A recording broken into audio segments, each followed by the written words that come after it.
അസ്സലാമു അലൈക്കും വറഹ്മത്തുള്ളാഹി.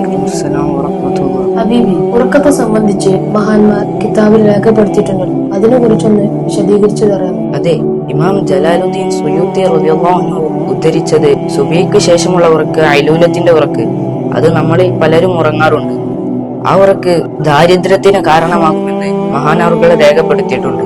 പിന്നെയുള്ള ഒരു ഉറക്കാണ് ളുഹാ സമയത്തുള്ള ഫൈലൂലത്തിന്റെ ഉറക്ക്. ആ ഉറക്ക് നമ്മുടെ ജീവിതത്തിൽ ശരീരത്തിനെ നന്നായി ക്ഷീണിപ്പിക്കും. പിന്നെ നട്ടുച്ച സമയത്തുള്ള ഫൈലൂലത്തിന്റെ ഉറക്ക് മഹാന്മാർ നമ്മൾ ഉറങ്ങാൻ പറഞ്ഞിട്ടുണ്ട്. അതാണ് ഫൈലൂലത്തിന്റെ ഉറക്ക്. ആ ഉറക്കം ഉറങ്ങിയാൽ നമ്മുടെ ബുദ്ധി വർദ്ധിക്കാൻ കാരണമാകും. പിന്നെ ഉച്ചയ്ക്ക് ശേഷമുള്ള അസറിന് മുൻപായിട്ടുള്ള ഉറങ്ങുന്ന ഒരു ഉറക്കുണ്ട്, അതിന് ഹൈലൂലത്തിന്റെ ഉറക്ക് എന്ന് പറയും. ആ ഉറക്ക് നമ്മുടെ നിസ്കാരങ്ങൾക്കെല്ലാം തടസ്സമായി വരും.